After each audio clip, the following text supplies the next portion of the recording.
पांडोर की कर्म भूमि और जन्मभूमि से और राणा पुंजा भील की जन्मभूमि से और कर्मभूमि से मेघराज जितावड़ बहुत बड़े समाज सेवी जो नाम सुनते ही हमारे रूह कांप उठते हैं। आप सभी को मेघराज जी की इस कर्मभूमि पर मेरी ओर से लाख लाख जोहार, आभार। हम लगातार कई वर्षों से आदिवासी परिवार की मुहिम में जुड़ करके हम समाज के लिए नौकरी करते हैं, लेकिन नौकरी के साथ साथ में जितना भी हमें समय मिल पाता है वो सारा समय हम समाज के लिए लगातार जन जागरण करने के लिए और हमारा कोई निजी स्वार्थ न होकर के सामाजिक स्वार्थ से काम करते हैं। आप सभी ने यहाँ पर आमंत्रित किया और राजू भाई का बहुत बहुत आभार जिन्होंने हमें यहाँ बुलाया। पुनः आप सभी को दिल से धन्यवाद, जोहार। हम संख्या बल में बहुत ज्यादा हैं, लेकिन हमारे अंदर कोई न कोई कमियां हैं। उन कमियों को पहचानना होगा, पहचान करके हमें उन कमियों को धीरे धीरे दूर करना होगा। हमें किस बीमारी से हम जूझ रहे हैं, हमारा समाज किस बीमारी से जूझ रहा है, उसका निश्चित सही समय पर सही इलाज भी करना होगा। तब जाकर के हमारी एकता स्थापित हो पाएगी। नहीं हुई तो ये समझ लेना आप, ये जो अभी अपनी जो पीढ़ी चल रही है ये लड़ाई लड़ने वाली अंतिम पीढ़ी होगी साथियों। अगर इसके बाद हम लड़ाई लड़ने तो क्या अभी हम जैसे बैठे हैं ऐसे बैठने की भी नहीं सोच सकते, ऐसा समय आने वाला है। अगर हम टाइम पे नहीं जागे तो हमारे आने वाली पीढ़ी को बहुत ज्यादा नुकसान होगा। वो नुकसान अपनी आने वाली पीढ़ी को झेलना पड़ेगा। इसलिए आप सभी एकजुट होइए, एक जाजम पर बैठिए, एक विचारधारा के साथ काम करिए साथियों।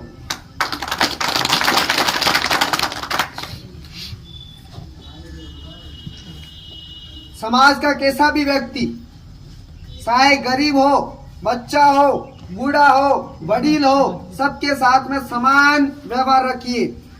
न धन से व्यवहार रखिए, न दौलत से व्यवहार रखिए, न मंजिलों से व्यवहार रखिए। अपना कच्चा घर ही सही, लेकिन झोपड़ी सही, लेकिन सबके साथ व्यवहार एक जैसा होना चाहिए।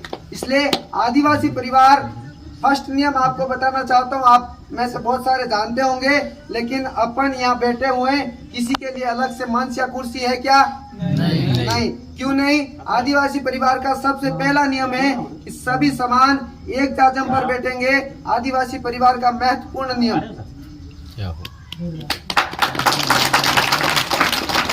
दूसरा नियम, किसी का कोई स्वागत होता है क्या माला और टोपी पहना के? नहीं होता है।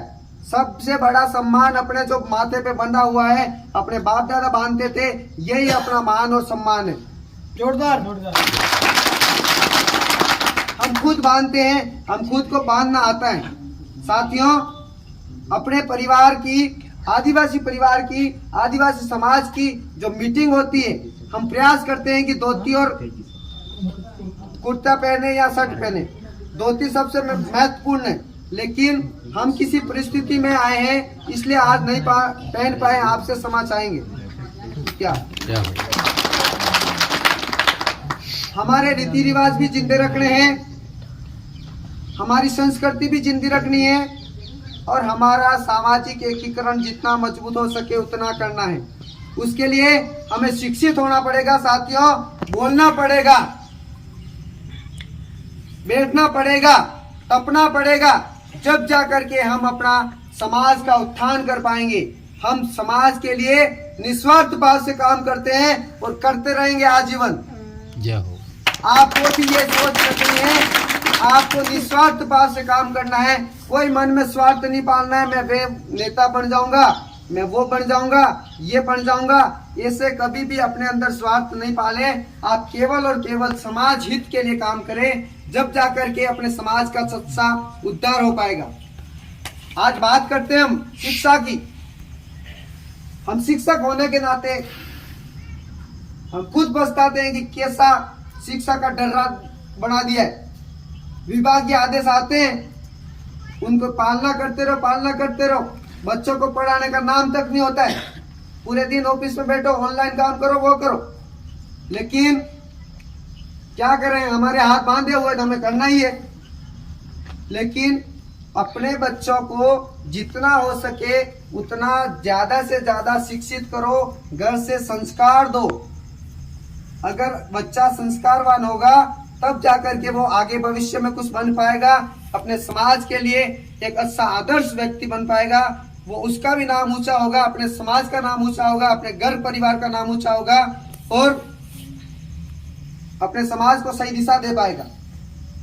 तो आप सभी साथियों से निवेदन है कि आप अपने बच्चे का इतना ध्यान रखें कि वो एक अपने लिए क्या है, पौधा है। क्या है? पौधा। पौधे के आसपास अगर कोई भी फसल करते, माना कि फसल की बात कर लेते हैं, फसल होती है उसमें खरपतवार कचरा उग जाता है तो अपन खनक दी खना मक्की ते खनक है, खनते हैं, लीनते हैं, साफ रखते हैं। उसी प्रकार अपने बच्चे के आसपास में जो गलत संगतें हैं उन संगतों को खरपतवार समझ करके साफ करते रहिए, उसको समझाते रहिए, बेटा ये काम गलत है, ये आप गलत रास्ते जा रहे हो। आपको पूरी तरह से आने वाली पीढ़ी, अपनी जो फसल है, अपनी पीढ़ी है, उसका पूरा ध्यान रखना है साथियों। तब जाकर के हमारे आने वाली पीढ़ी, आने वाला भविष्य सुधर पाएगा। जोरदार।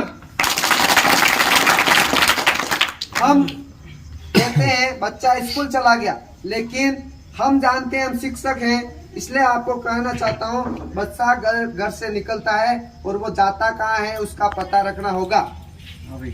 वो आधे रास्ते में चला गया अपने दोस्तों के साथ और टाइम होते ही वापिस आ जाएगा आपके घर बड़ा थक के। अपन सोचेंगे अपना बेटा पढ़ के आ गया है और इसको रोटी खिलाते हैं, थक गया बेटा थोड़ी देर रेस्ट कर ले, ऐसे करते हैं। लेकिन अपने को पूरा ध्यान रखना है बच्चा अपना स्कूल जाता है या नहीं जाता है, क्योंकि हम शिक्षक होने के नाते हमारे को पता है कि बच्चा कुछ न कुछ रास्ते में गड़बड़ कर जाता है, तो वो उस शिक्षा की धारा से बिछड़ जाएगा और वो गलत संगतों में लग जाएगा। उसके बाद दारू पीना, सिगरेट पीना, तंबाकू खाना, गलत काम करना, गलत लोगों के साथ में चलना, ये आदि गलत आदतें जो उसके अंदर प्रवेश कर जाएगी छोटी सी उम्र में, तो वो सुधारने में बहुत ज्यादा टाइम लगेगा साथियों।